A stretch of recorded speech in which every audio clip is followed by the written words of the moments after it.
Essa narração é dedicada exclusivamente para a acessibilidade de deficientes visuais. Se não fosse o caso, o link para a compra do livro está aqui na descrição. A Mitologia dos Orixás, de Reginaldo Prandtl. Prólogo. Um dia, em terras africanas dos povos Yorubás, um mensageiro chamado Exu andava de aldeia em aldeia à procura da solução para problemas terríveis que, na ocasião, afligiam a todos, tanto aos homens quanto aos orixás.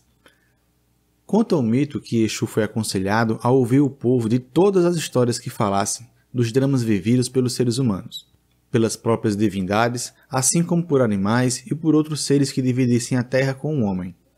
Histórias que falassem da aventura e do sofrimento das lutas vencidas e perdidas, das glórias alcançadas e dos insucessos sofridos, das dificuldades na luta pela manutenção da saúde contra os ataques da doença e da morte. Todas as narrativas a respeito dos fatos do cotidiano, por menos importantes que pudessem parecer, tinham de ser devidamente considerados. Exu deveria estar atento também aos relatos sobre as providências tomadas e às oferendas feitas aos deuses para chegar a um final feliz em cada um dos desafios enfrentados. Assim, fez ele reunindo 301 histórias, que significa, de acordo com o sistema de enumeração dos antigos Yorubás, Exu juntou um número incontável de histórias.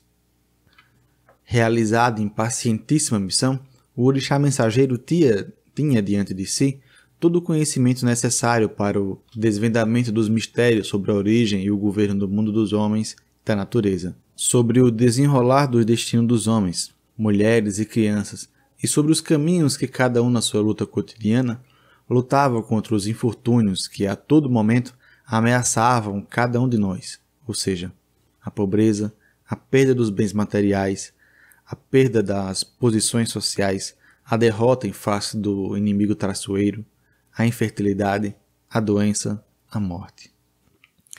Conta-se que todo esse saber foi dado a um adivinho de nome Orumilá, também conhecido como Ifá, que transmitiu aos seus seguidores, os sacerdotes do oráculo de Ifá, que são chamados babalaôs, ou pais do segredo. Durante a iniciação, a que se é submetido ao exercício da atividade oracular, o babalaô aprende essas histórias primordiais que relatam os fatos do passado que se repetem a cada dia na vida dos homens e das mulheres. Para os Yorubás antigos, nada é novidade. Tudo o que acontece já teria acontecido antes. Identificar no passado mítico o acontecimento que ocorre no presente é a chave para a decifração oracular. Os mitos dessa tradição oral estão organizados em 16 capítulos, cada um subdividido em 16 partes. Todo paciente e meticulosamente decorado, já que a escrita não fazia parte, até pouco tempo atrás, da cultura dos povos de língua iorubá. Acredita-se que um determinado segmento de um determinado capítulo mítico, o que é o chamado Odu, contém história capaz de identificar tanto o problema trazido pelo consulente como a sua solução. Seu remédio mágico que envolve sempre a realização de algum sacrifício votido aos deuses, os orixás. O babalaô precisa saber qual dos capítulos e em que parte se encontra a história que fala dos problemas do seu consulente. Ele acredita que as soluções estão lá, então joga os 16 búzios, outro instrumento de adivinhação, que ele indica qual é o Odu e, dentre deste, qual é o mito que procura. Acredita-se que Exu é o mensageiro responsável pela comunicação entre o adivinho e Orumilá, o deus oráculo que é quem dá a resposta, e pelo transporte da oferenda ao mundo dos orixás. Essa arte da adivinhação sobrevive na África entre os Yorubás seguidores da religião tradicional dos orixás, e nas Américas entre os participantes do candomblé brasileiro e da santeria cubana, principalmente. Na África e em Cuba, o oráculo é prerrogativa dos babalaôs, e no Brasil, onde os babalaôs se extinguiram, dos pais e mães de santo. Aqui, pouco a pouco, a adivinhação praticada no candomblé, no jogo dos búzios, foi sendo simplificada e o corpo dos mitos foi sendo desligado na prática divinatória, se preservando, contudo, o nome dos odus, das previdões, dos ebós, das oferendas propiciadas, além do nome dos orixás, que eram protagonistas das histórias originais de cada odu. O próprio orixá Orumilá foi sendo esquecido, passando Exu a ocupar o papel central na prática oracular do jogo dos búzios. Os mitos, no entanto, continuaram presentes nas explicações da criação, na composição dos atributos dos orixás, na justificativa religiosa dos tabus, que são muito presentes no cotidiano do candomblé, no sentido das danças e dos rituais. Tudo, porém, muito difuso, embutido nos ritos, sem organização alguma. A partir da década de 60, conheceram um significativo reavivamento das religiões tradicionais, entre elas as religiões dos orixás, constituídas na América, se verificando grande expansão do candomblé, que da Bahia se alastrou por todo o território brasileiro, e da santeria cubana, agora também cultivada nos Estados Unidos, sobretudo por imigrantes hispano-americanos. Isso fez-se proliferar as publicações sobre religiões dos orixás. Textos oraculares, coletâneas de mitos e fórmulas rituais escolhidos da África, em Cuba e no Brasil, têm sido publicados por pesquisadores, sacerdotes, geralmente de um modo fragmentado e pouco sistematizado.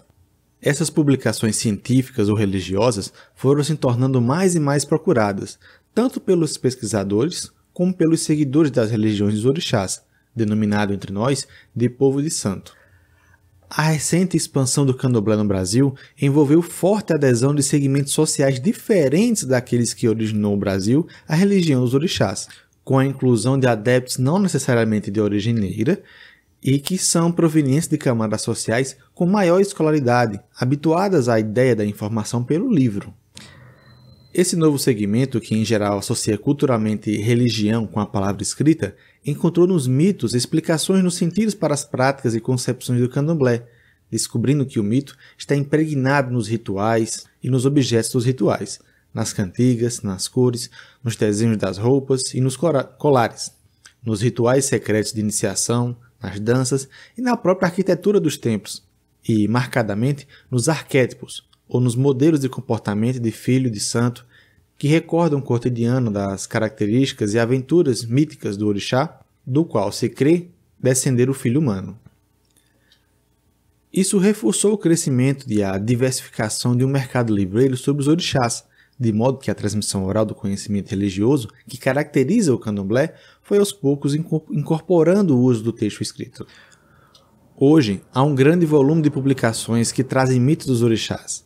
Há títulos especializados na divulgação dos mitos e da enormidade de escritos sobre a religião, e a cultura, que também reproduzem mitos colhidos em pesquisas de diferentes épocas, países e regiões.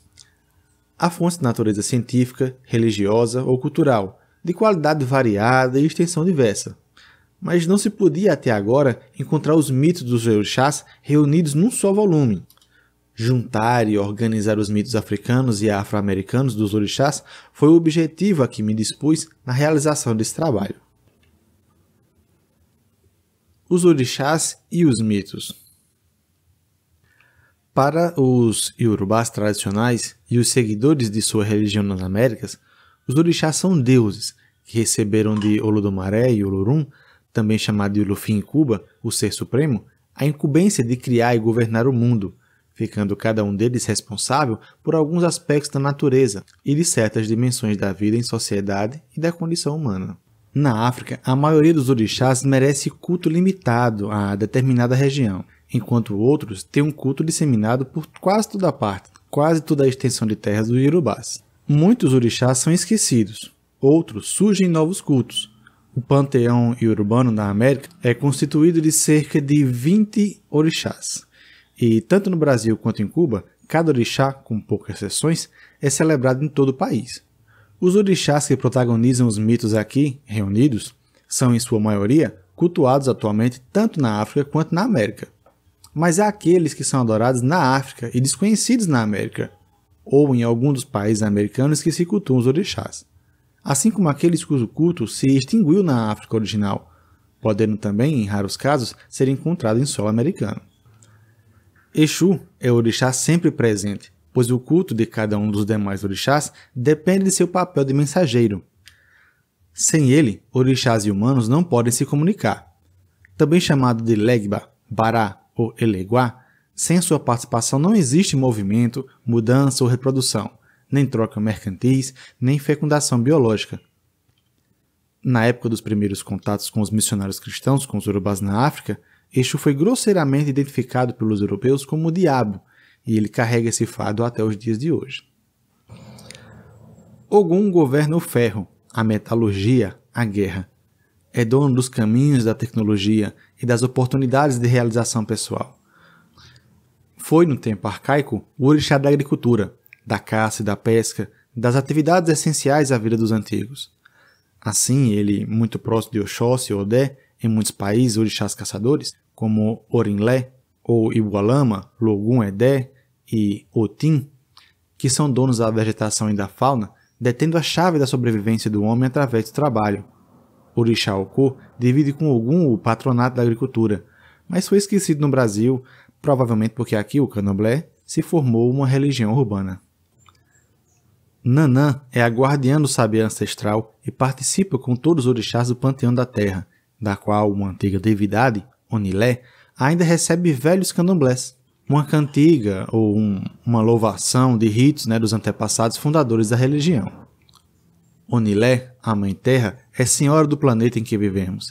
As atribuições de Onilé foram redistribuídas entre Nanã e outros orixás que muitos seguidores consideram seus filhos. Nanã é a dona da lama que existe no fundo dos lagos, e da lama na qual foi modelado o ser humano. É considerada a orixá mais velha do panteão da América. De sua família fazem parte Oxumaré, Olomu e, mais remotamente, Euá. Oxumaré, o arco-íris, é o deus serpente que controla a chuva, a fertilidade da terra e, por conseguinte, a prosperidade propiciada pelas boas colheitas. Olomu, ou Babaloê, também conhecido como Chapanã e Sapatá, é o senhor da peste, da varíola, da doença infecciosa, o conhecedor dos seus segredos e de sua cura. Euá, orixá feminino das fontes, preside o solo sagrado onde repousam os mortos. Muitos candomblés incluem esse panteão Iroko, a árvore centenária em cuja copa frondosa habitam aves misteriosas, temidas, portadoras de feitiço, mas seu culto no Brasil é raro. Xangô é dono do trovão, conhecedor dos caminhos do poder secular, governador da justiça. Teria sido um dos primeiros reis da cidade de Oió, que dominou por muito tempo a maioria das demais cidades urbanas, merecendo Xangô, talvez, por essa razão, um culto muito difundido na África. É praticamente o grande patrono das religiões dos orixás no Brasil, e seu culto está associado às suas esposas, Oiá, Obá e Oxum, originalmente orixás de rios africanos. Na América, por razões óbvias, perderam a referência ao seu rio específico e tiveram reforçados outros atributos míticos. Oiá, ou Yansan, dirige o vento, as tempestades, a sensualidade feminina. É a senhora do raio, soberana dos espíritos dos mortos, que encaminha para o outro mundo. Obá dirige a correnteza dos rios e da vida doméstica das mulheres, no contínuo fluxo do cotidiano. Oxum preside o amor e a fertilidade, é dona do ouro e da vaidade e senhora das águas doces.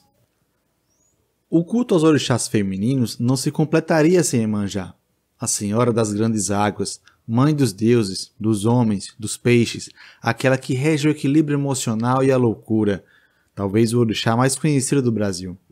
É uma das mães primordiais e está presente em muitos mitos que falam da criação do mundo. No Brasil, ganhou a soberania dos mares e oceanos, regidos na África por Olocum, orixá esquecido no Brasil e pouco lembrado em Cuba, a antiga senhora do oceano das profundezas da vida, dos mistérios insondáveis.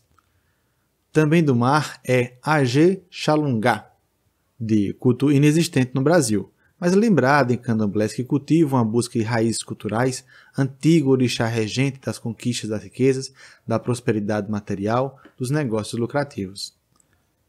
O culto a Iemanjá na África está associado ao rio Níger e pode ser observado no âmbito da celebração de divindades femininas primordiais.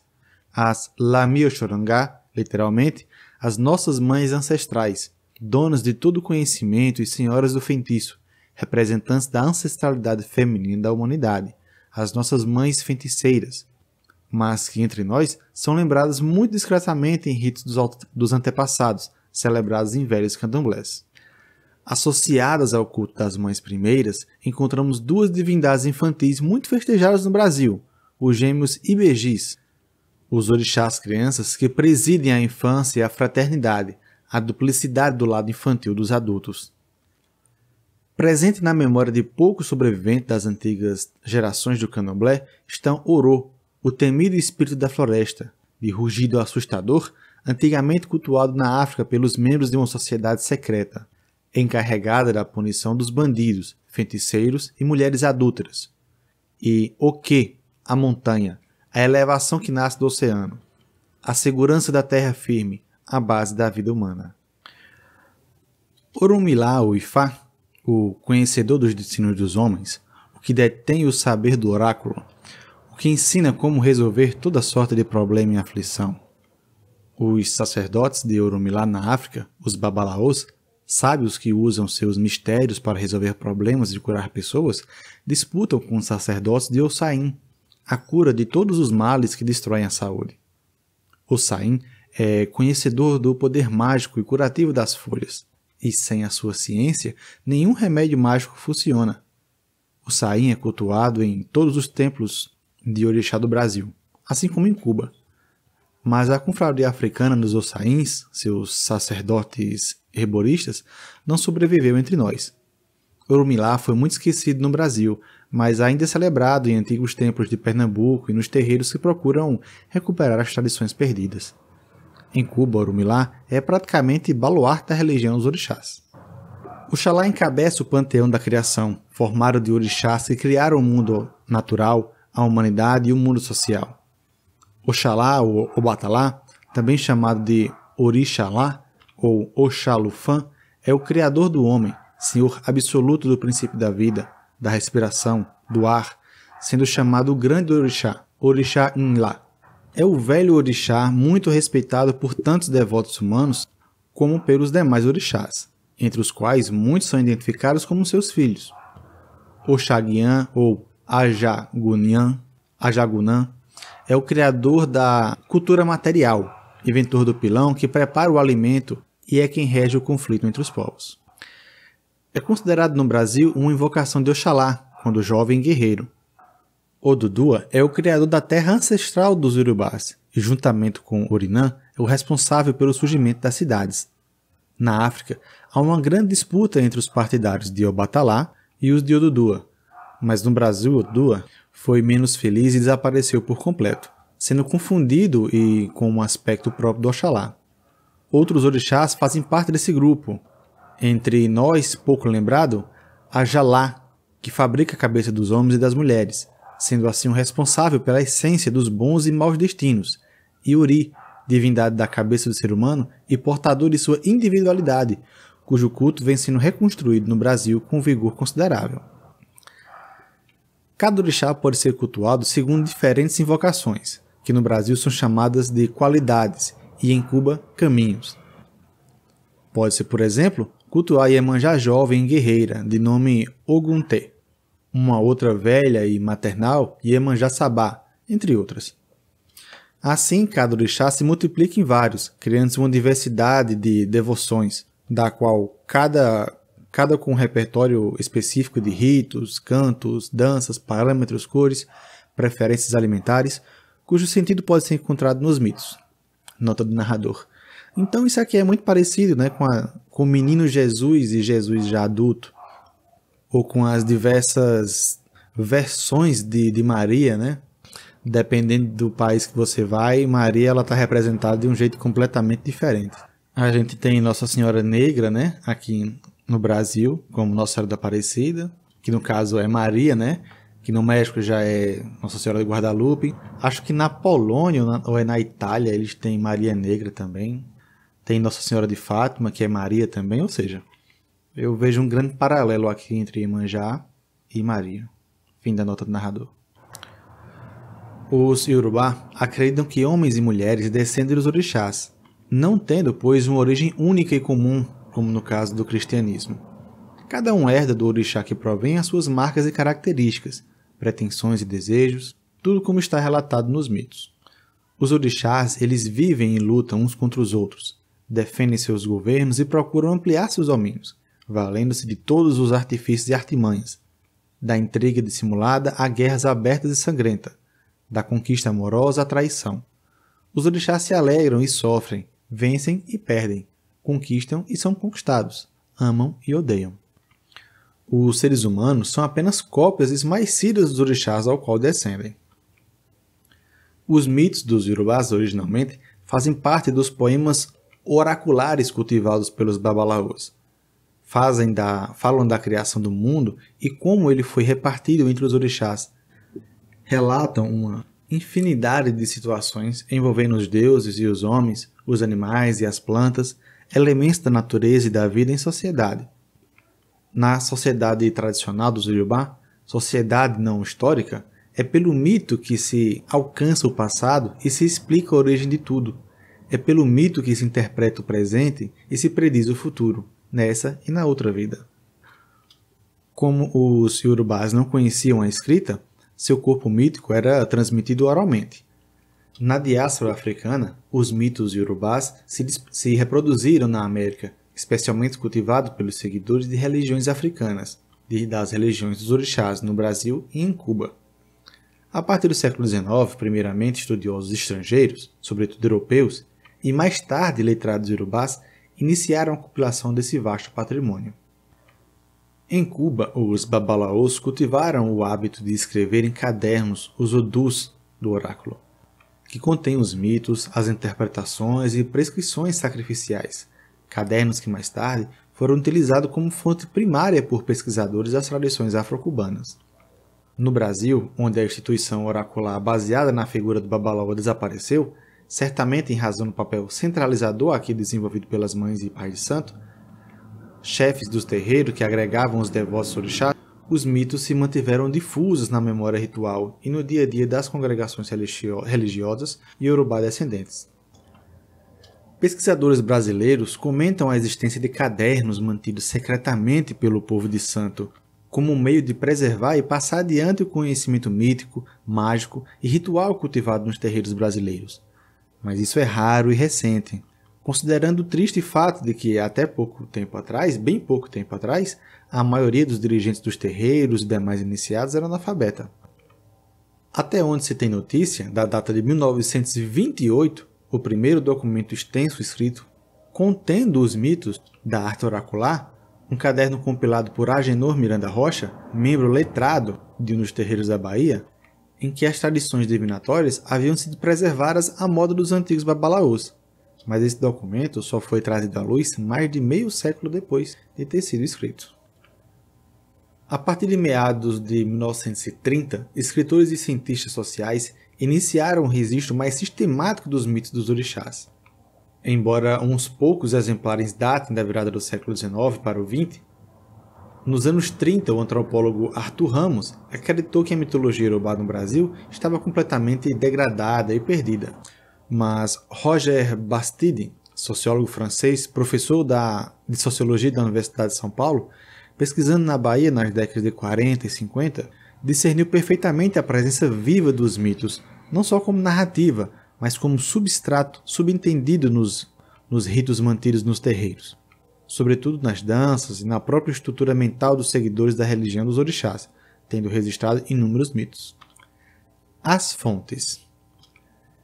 Dificilmente se lê um livro ou artigo sobre religiões orixás sem que um ou mais dos mitos sejam citados, uma vez que os valores desses ritos, dessas religiões, repousam no conhecimento mítico. Assim, uma das etapas do projeto que originou esse livro consistiu em pesquisar a bibliografia disponível para o Brasil, a que trata da religião dos orixás em outros países americanos, com destaque para Cuba, e aquela produzida em referência à África, o que envolveu a consulta de centenas de títulos, entre livros, artigos, teses, etc.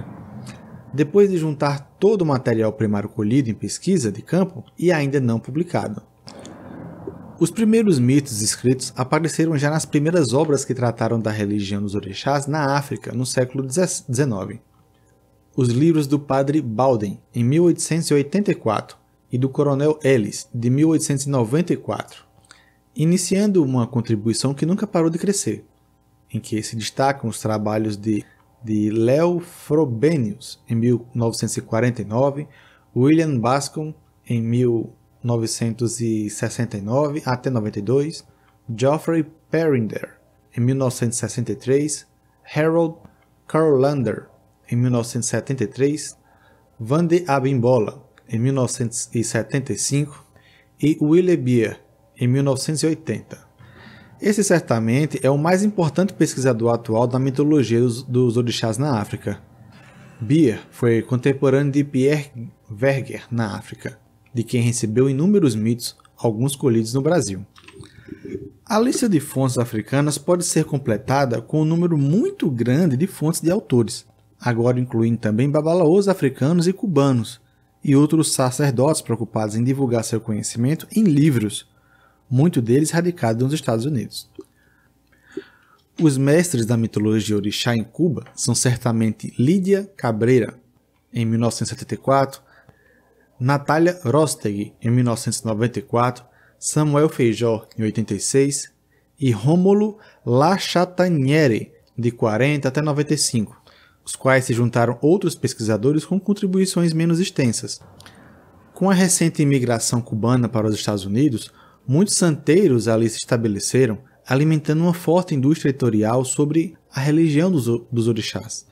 A principal fonte primária usada pelos seus pesquisadores cubanos tem sido as cadernetas dos babalaôs, cadernos em que são registrados os pataquis, os mitos de Ifá, que compõem o Odu, o oráculo de Orulá, nome cubano para Orumilá.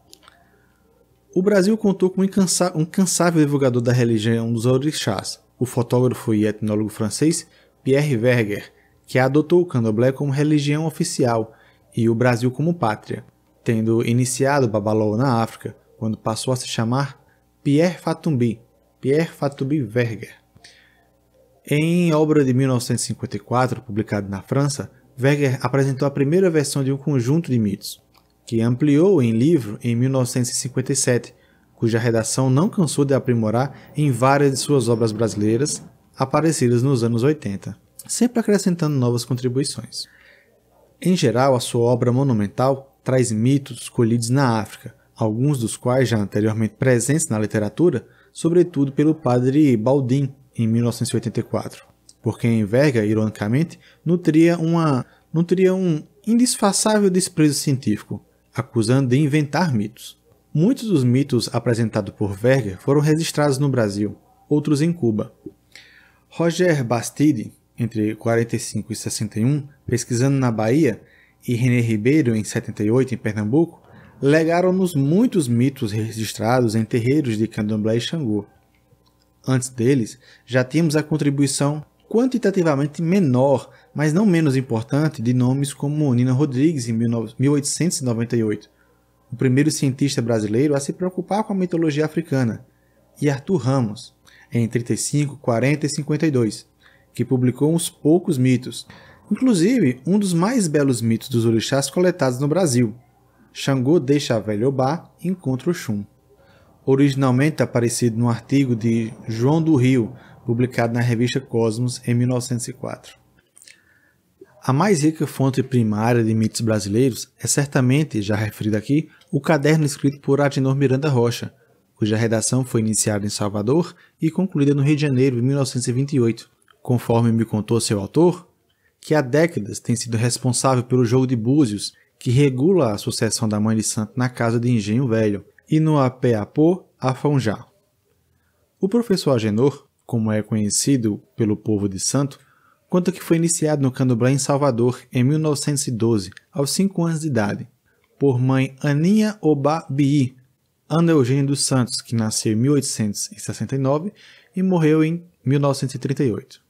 Filha de santo da Casa Branca do Engenho Velho e fundadora dos terreiros Axé Opô, Afonjá de Salvador e do Rio de Janeiro.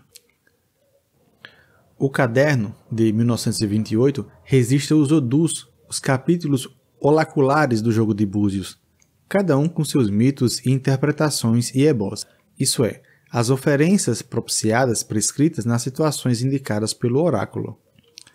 Copiado e recopiado, o texto de 1928 circulou apócrifo por muito tempo entre os sacerdotes e estudiosos do candomblé, tendo sido a fonte primária de inúmeros estudos escritos de mitos afro-brasileiros. Na década de 50, Mãe Senhora Maria Bibina do Espírito Santo, já então mãe de santo, do Apéopo Afonso de Salvador, teria emprestado a Pierre Verger uma cópia do caderno, publicado cerca de 30 anos depois, em edição bilíngue, em inglês e português, por Wilfrid F. Fauser e José Mariano Carneiro da Cunha, com o título de Dilogum, Brazilian Tales of Yoruba Divination Discovered in Bahia, by Pierre Verger. Autoria creditada à mãe Agripina de Souza, que sucedeu a mãe Ania na chefia de seu terreiro no Rio de Janeiro, e que era irmã de santo do professor Agenor e mãe senhora. Verger se valeu amplamente do caderno de 1928 em suas notas sobre o culto dos orixás e voduns, publicando em francês em 1957, a tradução para o português editada somente em 1999.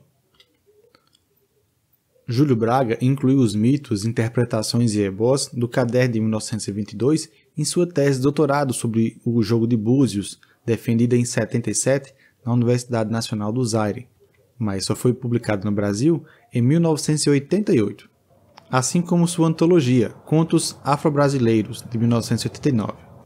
Mestre Didi, Deuscórides Maximiliano dos Santos, filho biológico de Mãe Senhora e irmão de Santo de Agenor, também se valeu dos cadernos em seus livros Contos Negros da Bahia, em 1961, Contos de Nagô, em 63, Contos Crioulos da Bahia, em 76, e Contos de Mestre Didi, em 1981. Júlio Braga indica como fonte antigos cadernos que circulavam entre adeptos do candomblé, preferindo não citar nomes, abre aspas, pois os cadernos que consultamos são guardados com maior recato e revelar o nome de seus proprietários seria uma indiscrição que não ousemos cometer, fecha aspas. Nota-se que Braga usa termos proprietários e não autores. Verger informa no seu livro de 1957 ter usado fonte de tradições mantidas por descendentes africanos nos cadernos de candomblé na Bahia, referindo-se vagamente a uma caderneta de um adivinho. Em 1997, no Rio de Janeiro, o professor Agenor me confiou parte significativa de seus documentos pessoais, os quais incluíam um caderno de 1928, uma pasta contendo folhas de papel amarelo quase legíveis. Na capa de papelão, escrita com tinta muito desbotada, estavam as palavras Caminho de Odu. Com esse mesmo título, publicamos em 1999 o caderno de 1928, com a edição da Palas, constando como autor Agenor Miranda Rocha. De acordo com o que me contou o professor Agenor, mãe Aninha Oba Bii foi quem editou o documento em 1928, da qual o professor fez e distribuiu muitas cópias ao longo dos anos, e que foi a fonte usada por Pierre Verger, Mestre Didi e Júlio Braga.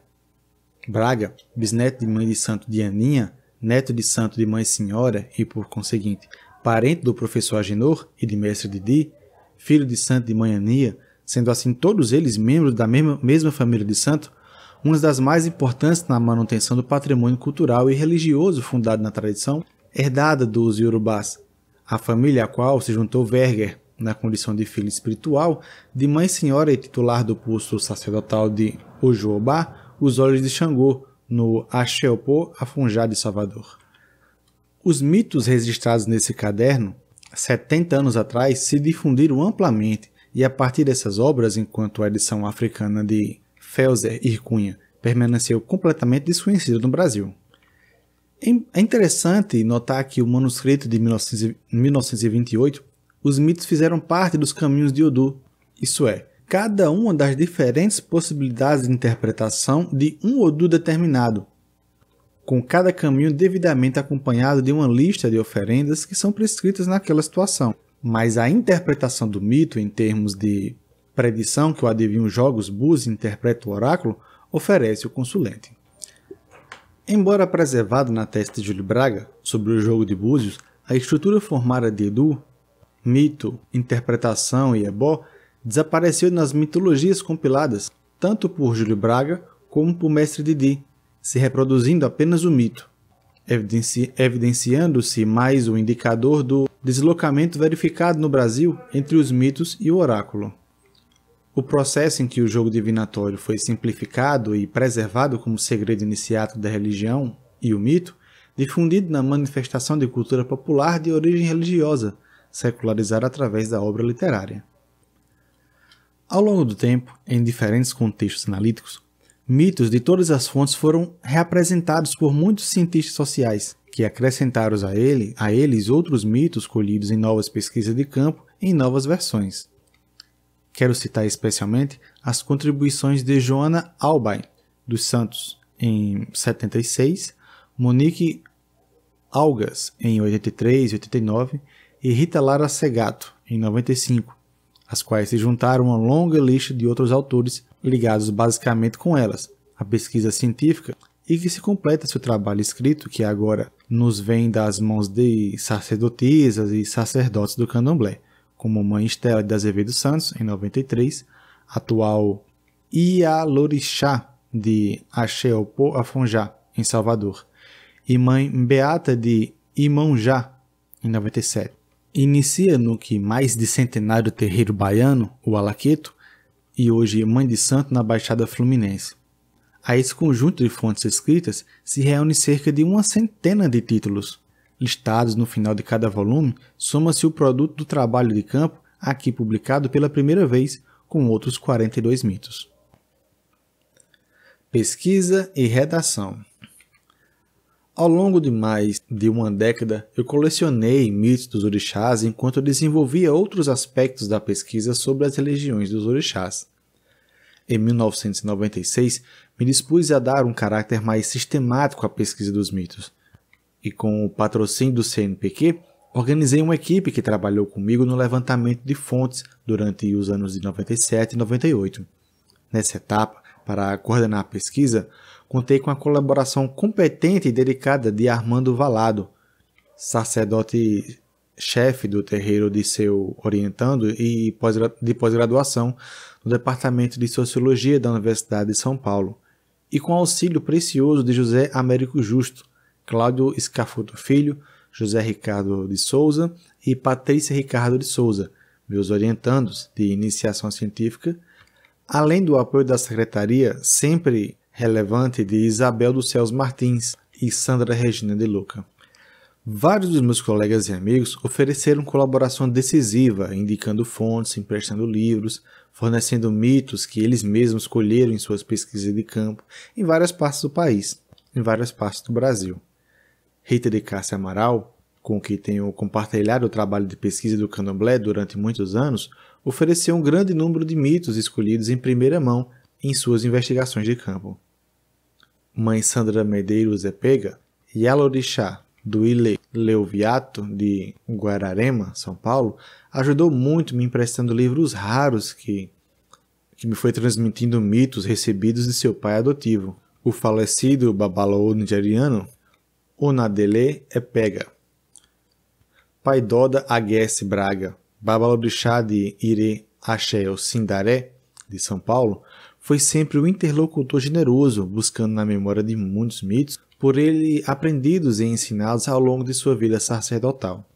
Sérgio Ferretti, professor da Universidade Federal do Maranhão, cedeu-me muitos mitos colhidos em terreiro de Tambor de Minas, de São Luís. Ari Pedro Ouro, professor da Universidade do Rio Grande do Sul, me enviou também muitos registros de suas pesquisas de batuque em Porto Alegre.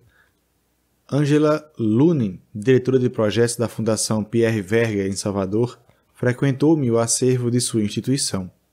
Carlos Eugênio Marcondes de Moura, o maior especialista brasileiro em bibliografia sobre cursos dos orixás, voduns e inquices, que foi um incansável recomendador de fontes. Stephen White, professor da St. Lawrence University, em Canton, Nova York, fez às vezes de uma verdadeira ponte bibliográfica, me enviando dos Estados Unidos, sempre com entusiasmo próprio dos amigos, títulos raros existentes em bibliotecas e universidades americanas que eu não conseguia encontrar no Brasil. Quase no final da pesquisa, Yuli Bieber, muito generosamente, examinou minha relação das fontes escritas e sugeriu alguns títulos publicados na África décadas atrás. Para a inclusão dos mitos na presente mitologia, me orientei por regras bastante simples e inequívocas. Do candomblé, no Xangô, em outras variantes regionais da religião dos orixás no Brasil, Assim como a religião dos orixás na África e em Cuba, os mitos justificam os papéis e atributos dos orixás, explicam a ocorrência dos fatos do dia a dia e legitimam as práticas rituais, desde fórmulas iniciáticas, oraculares e até sacrificiais. Inclusive a coreografia das danças sagradas, definindo cores, objetos, entre outros. A associação a algum desses aspectos é que dá vida a um mito, é a prova do seu sentido. Assim, foram incluídos mitos registrados na literatura científica sempre relacionados a determinados contextos culturais e rituais. Os mitos não publicados anteriormente e coletados mediante pesquisa de campo no Brasil, assim como aqueles presentes em trabalhos de divulgação da região dos orixás, escritos sobretudo por sacerdotes, foram incluídos quando seus conteúdos puderam ser relacionados às práticas rituais e crenças constitutivas das religiões dos orixás observáveis entre nós. Como a religião dos orixás no Brasil se encontra em franca expansão e em permanente transformação, os terreiros podem lançar mão de mitos e de ritos recém-criados que justificam ou informam esta ou aquela inovação. Nesse caso, somente quando se trata de uma inovação generalizada, observada em diferentes terreiros, optei pela inclusão do mito, procurando assim relacionar o corpo de mitos minimamente arraigado ao repertório de crença dos terreiros. Os mitos que compõem essa coleção estão numerados, fornecendo sua fonte, frequentemente mais de uma, em notas arroladas no final do texto. Através das notas, o leitor pode acompanhar a trajetória do mito na literatura. As notas incluem também a indicação de variantes, informações etnográficas e outros comentários que parecem oportunos. Nota do narrador. Esses dados na narração eu vou omitir. Quando houver caso de variante, aí eu comento na narração. Fim da nota do narrador. É impossível identificar por meio da análise de fontes, mesmo que de modo grosseiro, onde e quando o mito foi registrado em primeira mão, se na África Urubá, em Cuba, no Brasil ou ainda em outro território. Muitos deles estão presentes num outro continente, às vezes com versões modificadas que podem ter resultados da própria diáspora negra, de recentes fluxos migratórios ou da simples consulta bibliográfica, ou ainda da ação de informantes que circulam geograficamente com muita mobilidade, algo característico entre os brasileiros que cultuam os orixás. Hoje, os mitos dos orixás também podem estar encontrados em sites na internet, mas é difícil atestar a procedência de um mito, isso é, onde teria sido criado, se na África, se na América, e quando se trata daqueles colhidos há muito tempo na África e depois reencontrado na América, é temerário afirmar qualquer coisa sobre o modo de como veio se reproduzir aqui, o mesmo ocorrendo quando se dá o caminho inverso. Hoje em dia é quase impossível saber com que fonte apareceu o informante, sobretudo porque com o enfraquecimento da transmissão oral, um verdadeiro universo de fontes escritas de todas as origens, naturezas diversas em diferentes línguas, se abre aos iniciados, sobretudo aos jovens curiosos, impacientes e mais escolarizados que seus iniciadores, que superam rapidamente a regra ancestral de que o conhecimento religioso legítimo, com suas fórmulas míticas, rituais assumidas como verdadeiras e corretas pelos antigos, só se aprende mediante das palavras e dos gestos dos mais velhos. Considerando que o país onde cada pesquisador realizou seu trabalho de campo, ou onde atua ou foi iniciado o sacerdote-escritor, quando se trata de uma fonte religiosa, pode-se dizer que dos 301 mitos reunidos e recontados nessa presente edição, 106 foram colhidos em primeira mão na África, 126 no Brasil e 69 em Cuba, o que corresponde a 35% na África, 42% no Brasil e 23% em Cuba, respectivamente. Coleta em primeira mão significa que a pessoa não conseguiu encontrar para determinado mito nenhuma outra fonte com data mais antiga, embora tal fonte possa existir em alguns casos. Vale salientar que a mitologia urubá tradicional é mais ampla do que aquela aqui retratada, pois ao lado dos mitos dos orixás, e formando com esses mesmos um complexo civilizatório, há uma enorme variedade de mitos urubás protagonizados por outros personagens, como homens comuns, animais e elementos da natureza, sem a presença dos orixás. Não foram incluídos nesse presente volume. Também não foram incluídos os incontáveis provérbios, os orikis e encantamentos que complementam o vasto patrimônio cultural iorubá e iorubá descendente. Os mitos foram agrupando em capítulos de acordo com o orixá que ocupa um papel principal naquela narrativa. Como em geral, mais de um orixá participa do enredo do mito, o índice anomástico disponível pode ajudar o leitor a localizar cada orixá ao longo de toda a trajetória, de toda a mitologia. Evidentemente, muitos podem ser reordenados em função da temática principal, podendo assim ser reagrupados em mitos da criação, mitos que tratam de aspectos rituais e preceituação da religião, mitos que falam do cotidiano, do trabalho, da guerra, do amor, entre outros. O glossário pretende ajudar na compreensão dos nomes, das palavras e expressões de origem africana, cujo significado é corrente entre o povo de Santo, ou parte dele, mas desconhecido entre os demais. São 301 mitos africanos e afro-americanos reunidos e encontrados nesse livro, sem dúvida a maior coleção organizada até hoje. Essa cifra supera em muitos números apresentados pelos diferentes autores somados individualmente. Para se ter ideia da amplitude dessa mitologia, basta considerar os autores que mais mitos publicaram, como Pierre Fatumbi, o Pierre Verger. Ele publicou cerca de 60 mitos registrados na África e no Brasil também, apresentando em mais 100 versões, ao longo de 7 obras datadas do período de 54 a 92. No Brasil, o mestre Didi publicou perto de 20 mitos, não se considerando daqueles que não falavam nos orixás, muitos em mais de uma versão em 5 livros. Júlio Braga apresentou também pouco mais de 20, assim como Felzer e Carneiro da Cunha, na edição de Carneiro do professor Agenor Miranda da Costa, que nos legou 32 contribuições, entre os mitos de Carneiro de 1928 e outros reunidos na publicação recente em 94. Rita Segato ofereceu perto de umas 2 dezenas, enquanto Roger Bastide e depois Monique Algras publicaram cerca de 15 cada um. Esses números, no entanto, não se somam, pois boa parte dos mitos se repete de uma obra para outra. Em Cuba, Lídia Cabreira e Natália Arosteg publicaram 30 mitos cada uma, enquanto Samuel Feijó e Rômulo Lachatanieri contribuíram com um número menor. Também entre os autores cubanos se observam muitas repetições. Da África, temos a participação de Uli Bieber, com cerca de 3 dezenas de mitos, e as de Harold Callender e William Bascom, com um pouco mais de 20 cada. Além da histórica contribuição do Padre Baldin, que registrou em primeira mão uma dezena de mitos coletados no século XIX. As demais contribuições, tanto para a África como para outros países da América, vêm de autores com um número pequeno de mitos cada um. No presente trabalho, a esse conjunto de mitos registrados em fontes escritas, foram acrescentados 42 mitos coletados em pesquisa de campo e aqui publicados pela primeira vez, dos quais 23 registrados por mim e 15 por Rita de Cássia Amaral.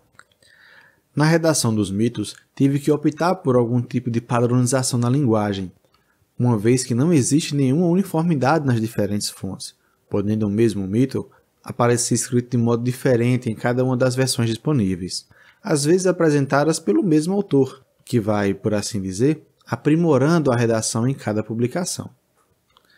Alguns autores são prolíficos, outros demasiadamente econômicos no uso da palavra. Optei por um padrão inspirado na forma de poemas dos babalaôs africanos, conforme Abimbola, em 1976, com o uso de versos livres e linguagem sintética, procurando sempre manter o conjunto dos conteúdos originais das fontes. Na versão final, contei com a inestimável colaboração de Antônio Flávio Pierucci, do Departamento de Sociologia da USP, que me ajudou a rever a parte da redação. Ao tratar da edição que viria a público, me pareceu oportuno incluir algum material iconográfico, ou seja, fotos, do ritual religioso associado à mitologia dos orixás. Dentre milhares de fotos que tomei em muitos anos de trabalho de campo, selecionei um conjunto que me pareceu ilustrar bem o modo de apresentação dos orixás, manifestados por meio de transe religioso dos devotos, reunidos em cerimônias festivas, em diferentes terreiros de candomblé. As fotos mostram vestimentas, armas, coroas, colares e outros adereços que são simbólicos dos orixás, assim como passos, posturas, gestos profusamente referidos nos mitos. O conjunto de minhas fotos foi extremamente enriquecido com as fotos cedidas por outros pesquisadores e fotógrafos das manifestações afro-brasileiras, meus amigos e colegas Roderick Stewart, Toninho Macedo, Giola Versettini e Andreas Rockbauer. Todos os orixás cultuados no candomblé brasileiro e que se manifestam em transe no corpo de seus iniciados estão representados no caderno fotográfico. Engajando-se no projeto do livro, Pedro Rafael criou ilustrações, dando aos mitos uma vitalidade que a palavra escrita certamente atenua. O CNPq, o Conselho Nacional de Desenvolvimento Científico e Tecnológico, foi responsável pelo financiamento do projeto, concedendo bolsas de pesquisas e proventos fundos para o tratamento digital do material iconográfico. A FAPESP, Fundação de Amparo à Pesquisa do Estado de São Paulo, forneceu recursos financeiros para a edição do livro. Todos os que colaboraram para a realização dessa obra, quero externar minha profunda gratidão. Reginaldo Prandi, professor titular de Sociologia da Universidade de São Paulo. Próximo áudio, a gente vai ver os mitos de Exu, também conhecido como Bará, Legba e Ereguá.